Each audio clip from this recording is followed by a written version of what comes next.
onye Igbo pụtara na comment section wee sị m kedu ife mmele na ndị amị Nigerian soldiers adịghị eme the same thing fa na-eme n'ala Igbo na Northern Nigeria. Do you understand me? Kedu ife nji ahụ mpụtaruo ana m support ife Nigeria na amị na-eme. Now, ụmụ ife nchọ ịkọwara gị ebe a, ị ga-ejegodo Northern Nigeria ijecha pụta iwee kọwara anyị ka fa si were ka ndị amị Nigeria si were function that place because ụmụ amagodu ka fa si were operate there. Do you understand what I'm saying? Now, nkọwara gị ife ịmalụ because mma na-agwa gị nke bụ eziokwu.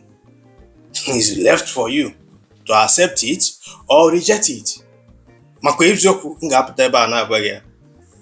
Now, ụmụ ọma ga-apụta na village gị dị peaceful. Unu niile na-agagharị n'onwe unu. Ndị amị anọkọtara abata village gị nọ na ajọsọ bịa. Then one group of people na-akpọ ụmụ ọma maọbụ ọnụnụ nke gọọmenti wee ambush ofa fall onye amị na village gị akwa. Na gị nwa nọ na village a dị happy na fall onye amị.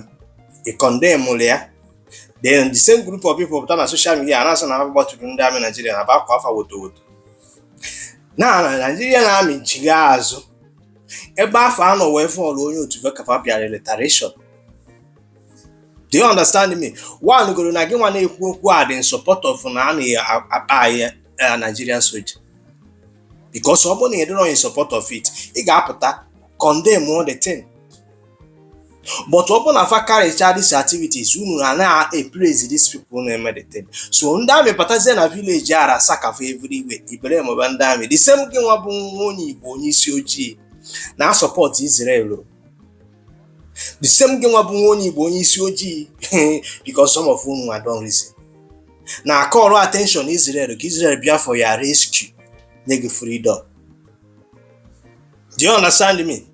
But gị nwa bụ onye Igbo achọrọ ịghọta na n'ọkwa the same thing akịta ifere Nigerian soldier na-eme na village gị. Because of na ụmụ ọma maọbụ ọnụnụ nke gọọmenti ambush fa.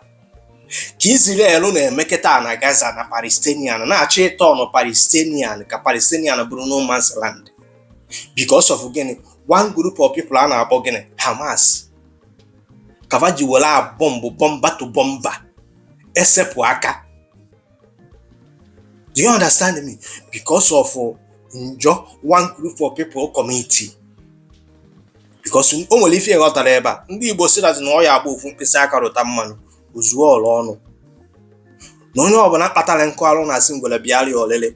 You know ka Nigerian soldiers si eme operate. You and I understand that. So why don't you avoid the ambush? Why?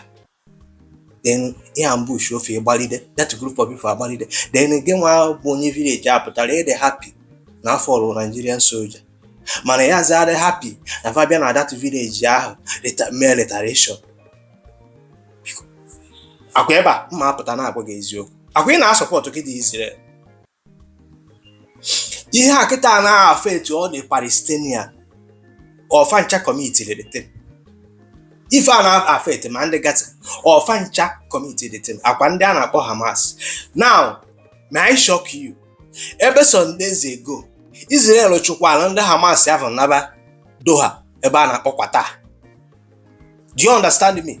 Yesterday, the Prime Minister of Israel, Keta, said that in Obodo na Hamas battle, na faga attack that place.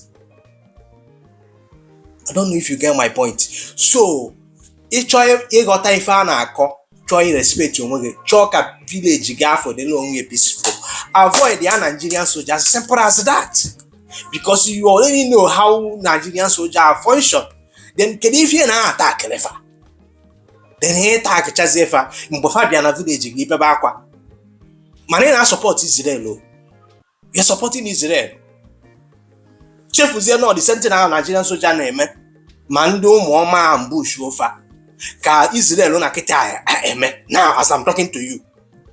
Man, why you want to do that? No, but open Hamas but na faga attack. That is why you are attack Doha. Kwata. You get my point. So, Gema Boni, we got to go that in a Nigerian soldier, you got to go capacity function. Then the Kedifi na buy already a member. Why are you attacking them? Why are you attacking them? I didn't reason quite easy reason. Because if you're not sure can put on social media criticize violence, I will not do that. Avoid that people, avoid the alpha. Get a feeling will get a faji. Then all bonny attack if I am not at village, you attack by your village.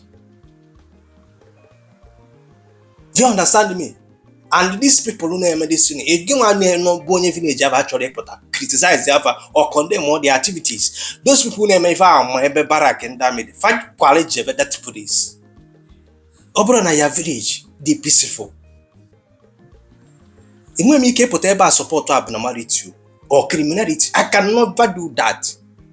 In the course shall have a community some village today, also while above, come up with support. I will not do that. You can call me all manner of name you want to, that is your business. Man, you want to put us on a gentle has sindo, California, but also. It's your own way peace. You got it here. Ị ga-achọ ka nwanne gị dị ka gentle. Ọ da sindo. Mana egwu na-atụ ya. Ọ na-ezogharị. Ọ dịrọ free as a normal human being. For some of unu nwa na-atụ ụjọ ọnwụ.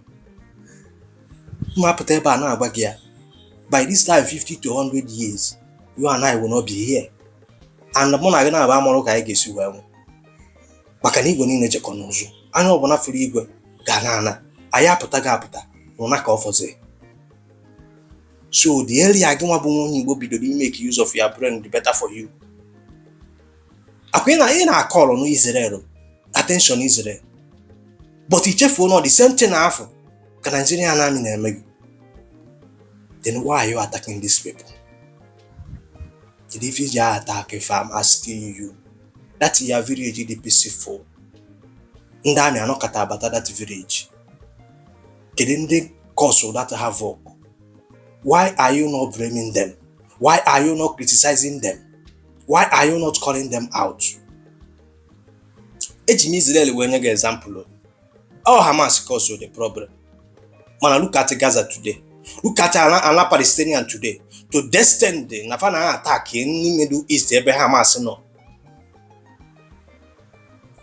Start making use of your brain. If you want peace in your village, stop ambushing in Nigerian military or Nigerian police. Any force on Nigeria, stop ambushing those people. On the terror of if any fav. I need to freedom. I need in a diplomatic way. I will never support that too. Lie, more.